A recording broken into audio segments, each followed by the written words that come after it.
All right, Jose Fernandez, new head coach of the Dallas Wings. This is your first ever job in the WNBA, is that correct? Yes. So I'm a rookie in the W.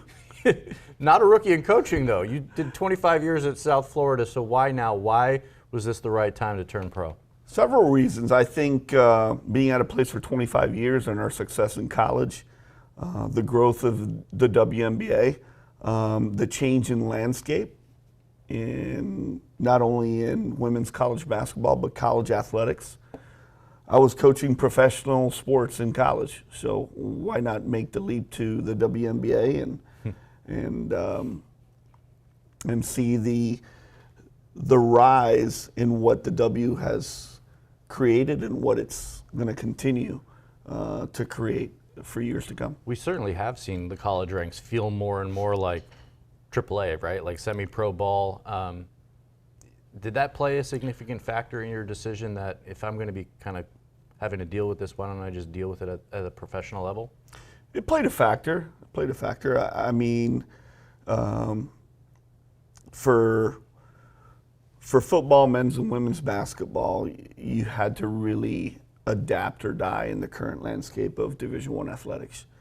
When you're recruiting a young lady in high school or someone out of the transfer portal or even an international recruit, you have to be prepared to have cost of attendance conversations, academic Alston money conversations.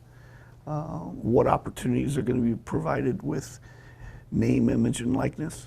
And the biggest conversation, what am I going to get paid from shared revenue? Not only next year, but what's going to happen the following year and the following year after that. Keep in mind that these are still student athletes, so it's not like you can find them or take things away from them because they're still student athletes. So there's got to be a little bit of give and take there, and where the W is a lot different. But that wasn't the only, it was the right time for me personally and professionally to make the move. Where did you go to college? Florida International University. Okay, graduated in 1994. I tried to do my research as best I could here. So you were born in Miami, raised in Miami, went to school in Florida, coached in Miami, then spent the last 25 years in Tampa at USF. And now you're moving to Texas. Yep. With your wife and 8 dogs. Yes, sir. And one of your daughters. Yes. Are you like nervous about this? Are you ready to throw on the cowboy hat? What's going on here? Like, you're 54, and for the first time, it seems like in your life, you're going to be moving outside of the state of Florida. What are the emotions like? Yeah, it's excitement. When the opportunity came up, it was the right time in my coaching career. Whenever you make a decision like this and a life-changing and a career decision, you have to have incredible support from your family and your significant other. And my wife's been extremely supportive. Now, how we're going to move 8 dogs to Dallas and the land that we're going to need, that's going to be a different story. Can you list off the 8 dogs for our viewers, by the way, their names and what breed they are? Sure. We have 8. We have our latest one was a rescue Pomsky. His name is Hoops. What's up, Hoops? Okay. Yep. Miley, she's a rescue Pit. And then we have Honey and Cooper that are 2 hounds. Named after Cooper Flag, obviously. I'm joking. And then what are the rest? You know, Cooper can come over and meet Cooper if he wants. That'd be a great photo op. And then we got a Samoyed named Kai. Okay. Then we got our Husky family in Yeti, Bolt, and one more. Who am I missing? Oh, Princess. How could you forget Princess? Yeah. Okay. Well, I'll take your segue. Speaking of Huskies, Paige Bueckers has made a pretty good name for herself already in the WNBA, coming off that Rookie of the Year season. What makes her special from a coach's perspective? I think what you saw Paige coming in to the W and what she did in year 1 and the attention that she garnered all over the world. Paige is a relentless worker. She wants to be the best. This is what I've seen, and I have not coached her yet. I've coached against her, so I'm looking forward to getting to know her on a greater level, of course, because I think you have to. It's very important to have the relationships with your players and an understanding on how comfortable they're going to be on where you're going to put them on the floor. So, but also I've been very, very impressed on what she's done outside and for the Dallas community and her community engagement. She kept really, really busy in the off season. Seemed like she was at every sporting event known to man. Yeah. Can you, I mean, looking at her game and her skill, it's obviously very good. Do you see it being able to go to another level? And with that, how can you help take her to that level? Well, I think every player wants to know how their game's going to be taken to the next level and who she is. I think she strives for that every day. The biggest thing for us, we as an organization, and I know we have expansion draft coming up, free agency, and then the draft where I get asked every day who we're going to take number one, is also surrounding Paige with players for her to be successful, right, and continue to be successful. In terms of her actual skill level, though, I mean, where do you see room for maybe growth in her game? Well, it depends if you're talking to her or who you're talking to. I think she's got one of the best mid-range games in the entire world, and her being able to create space, right? Being able to play with the ball in her hands and also with the ball not in her hands will be very important for us moving forward. And again, her being able to be a three-level scorer, getting to the rim, mid-range game, and also shooting the three. What's your relationship like with Gino Auriemma? I mean, you obviously spent so much time in college hoops. He's an institution there as well. And obviously his relationship with Paige dates back, for many good years at Connecticut. Have you had any conversations with Gino, or has there been any sort of intel or advice given to you about maybe this is how you should approach Paige? There's no secret that him and I are very close, right? And we've known each other for a long time. He helped me do a lot of things when I was getting the program at South Florida getting started with the home and home right away, and then we developed a really, really great friendship through the years. And one of the first things that I did as soon as I got the job, I went to go visit him, and we talked basketball for 4 days, and was able to watch him practice and do shoot around, and they played a game in Hartford as well. So we talk a lot, and I won't share all the advice that he gave, but it was a good understanding on how she responds to coaching, how she wants to be coached, and certain things with the basketball, what she really, really likes. But again, it's that conversation that her and I are going to have as we get closer to training camp. A little bit of insider info certainly helps, though, at least Yes, as you kind of enter that relationship with her. Can you give us even like a smidge of maybe that insight and in terms of maybe how you approach her as a coach? No.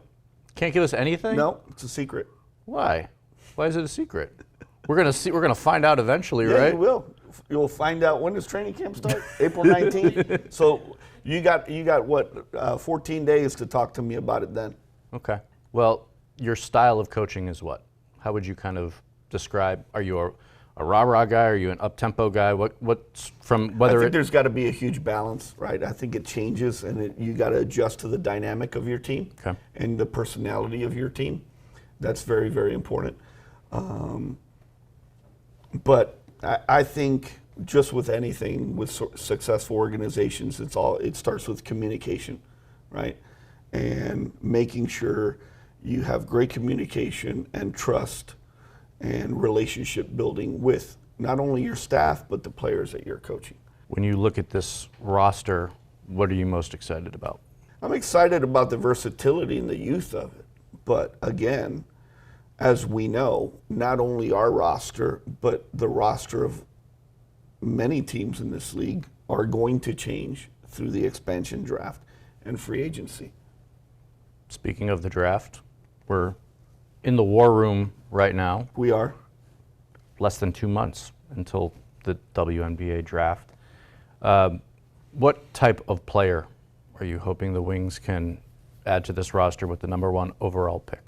The great thing about having the #1 pick, you have control of who you're going to draft. If you're sitting at 2, 3, 4, 5, you got to wait on who somebody's going to take, and at that point, it might not be somebody you truly are in love with and you want to have in your organization, right?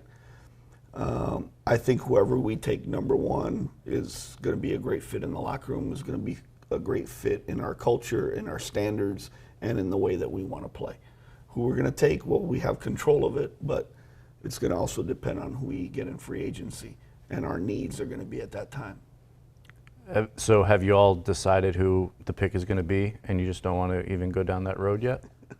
I'm just curious. No, I'm serious. Like, have there been inner discussions like this is the pick? There's been a lot of discussions. And you're just not going to say who the pick is? Correct. So you guys probably already know who the pick's going to be. Maybe. Maybe. But we still got, what, 3 months left of college hoops? 2 more months? No. Well, you got conference tournaments starting March 1st. Nothing. So the draft, you're looking at the draft is right after that Monday, right after the Final Four. The championship gets played on that Sunday, so you're going to wait probably 7-8 days later. April what? 13th, right? But I guess my training camp starts on the 19th. Are you going to see something in college hoops in the last Probably not. 2 months that could change your mind on it? No, I think there's been some separation by some folks. Okay. So it's going to be based on need. What do you tell people when they ask you who the #1 pick is going to be? They're going to find out in a couple months. You like delayed gratification, huh? You were named to the Team USA coaching staff Yep. for FIBA's qualifying tournament. Mm-hmm. Paige, obviously part of that roster. Some bonus time with your star player here with the Wings. What does that kind of honor, being named to that staff, mean to you? Just being able to represent on the international stage, and also the chance to have some extra time around Paige in that environment. Well, let's start with the experience with USA Basketball. I think it's anytime you get an opportunity to not only coach the best players in the world, but also represent your country is something that is amazing, and I don't take it lightly. This is my 4th assignment with USA Basketball. I was fortunate to be a court coach. One other time, Joni Taylor and I were 2 court coaches for Jeff Walls' staff when he was a coach of a team that he took to Thailand and won a gold medal. Then Neil Ivey and I were assistant coaches for Terry Morin, and we won a gold medal at FIBA Americas and FIBA World Cup in the Czech Republic. But this was at coaching the best 18 and the best 19-year-olds. The future players that we're going to see down the road in the WNBA. And now coaching, per se, the best of the best. Again, but now getting an opportunity to spend time with Paige in Miami and Puerto Rico will be invaluable as well. The more time that you can spend time with one of your players in a face-to-face in basketball situation outside, and getting to know her and her getting to know me will be really cool. What is the relationship like now? I mean, I assume you all have called or texted. And before the hire, did you all? I'm sure you obviously knew of her, and there's some familiarity. But can you just kind of give us a glimpse on like how the relationship was previous to the hire and maybe in the last couple months? Yeah.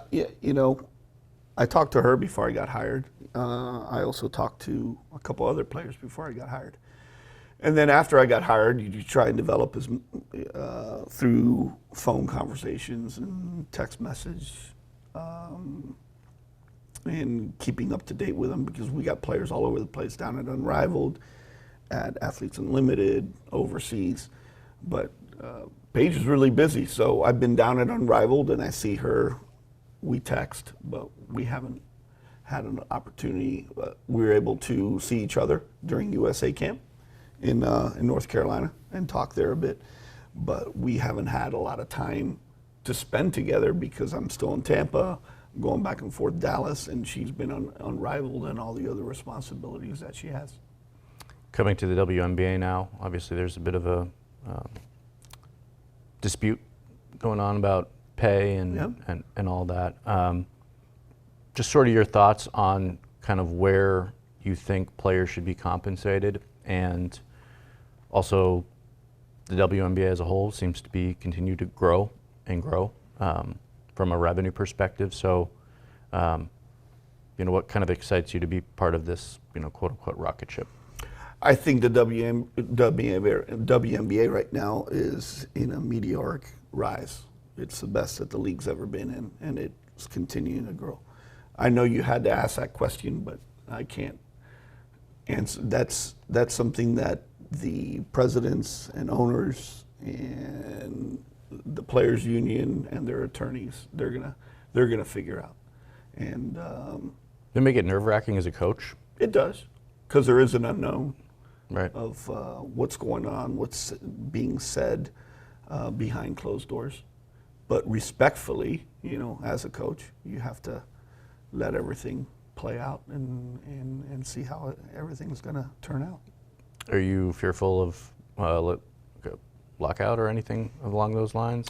I think every organization is fearful of the unknown, right? And I'm sure the fan bases of every professional organization in the W want to see basketball. What are your expectations for year one? My expectations? Well, I wouldn't have taken this job if I didn't think that I could be a great change to the organization, right? I think it's got expectations is us constructing a great roster, putting an unbelievable staff together. And my expectations is taking this job is to win a championship. Realistically, can we do it in year one? You got to get to the playoffs before you can win a championship. So I think if we can put a really good roster together around the current players that we have, there should be no reason why we're not a playoff contender. So that for me as a coach, if you see my history, I was able to build a college program from the bottom all the way to a perennial top 25 team every year, and the standard was winning a conference championship, going to the NCAA tournament every year. Well, I look forward to building a great roster with our front office and being a playoff team. I wanted to ask you that, like, what level of, what sort of voice do you have in the room? The war room come draft night, free agency. Obviously, Kurt Miller's the GM Right. and kind of leads that up, but I would imagine you have some sort of voice or say in these processes. How is that going to be? I wouldn't have taken this job if I didn't have a say or if I wasn't going to be listened to. Okay. I think we've had very, very good conversations. Kurt Miller's an incredible general manager. We have two very talented assistant general managers in Travis Charles that has been with the Wings organization for a very long time, and Jasmine, who played for Kurt at Connecticut. And she sees the game from a different angle as well, being a former player and playing at the highest level. So I think our front office is very, very well aligned. I mean, is it free flowing or? Yeah, who has final say, I guess, on roster? Is that still a Kurt thing, or is it mutual? Well, I think when you put a roster together and you look at the fringe list and the international players or people that weren't in the WNBA last year, we have conversations. Who would we like to invite to draft? And then we have a huge draft board because who are you going to take at number one? And then we got 31. Those are two different ends of spectrums, right? In the type of player you're going to get at 1 and you're going to get at 31. So those are then you're having other conversations of free agency. I would imagine for the Wings this season, free agency is more of a discussion than perhaps the draft. It's big. It's a big discussion in what your needs are and what you want to bolster or where you want to get better at. Do you tell Kurt, like, I'm looking for this kind of player? Well, I think Kurt, before he hired me, we had really good conversations on how I wanted to play and how I envisioned how to play. But as a coach, you have to adjust to the roster that you're going to have. Because just because I want to play a certain way and I don't have the players to play that way, we're going to fail. So you'll adapt your scheme based on the personnel? Correct. Okay. As you make this transition from college to the pros, what do you feel is going to be maybe the toughest part of the transition for you? Well, you got a short amount of time to get a team ready, right? And that's 14 days, 2 exhibition games. So it'll start there. The adjustment where preparing for an opponent, right, with only 1 day prep or maybe only a shoot around, right, that's going to be different. So training camp, staff, getting a lot of the great pieces in place, and then you're fine tuning and preparing for that next opponent. So I would say those first 20 days are going to be crucial in what we do in the film room, in player development, and how we utilize practice.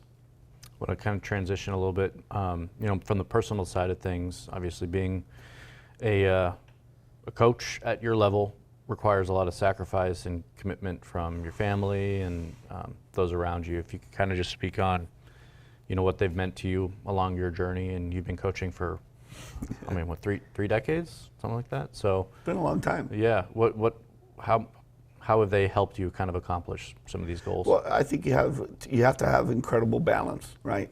The other adjustment when you're coaching in college, right now the WNBA season is totally different. So, for example, you'd start coaching your players in college in summer. You only got 8 weeks to work out with them. But a lot of the work, as a head coach, you're in and out because you're doing public appearances, you're fundraising, you're doing a lot of different things outside of those 8. Them lifting 4 days a week, 1 hour workouts to get to your 8. Now they arrive on campus last week of August. You got individual workouts, and then you can have 30 practices in 40 days. So your schedule's a lot different because you start in August, you're going to finish in April. Then your time to relax is just maybe May and half of June. Well, now you're starting the W April 19th. You're going to finish in November. Now our time to decompress is totally different. It's going to be December, January, February, where our time to decompress was May, June, maybe the first week of July. Right. So our schedule is going to be a little different. Schedule will be different. Yeah, we'll adjust to that.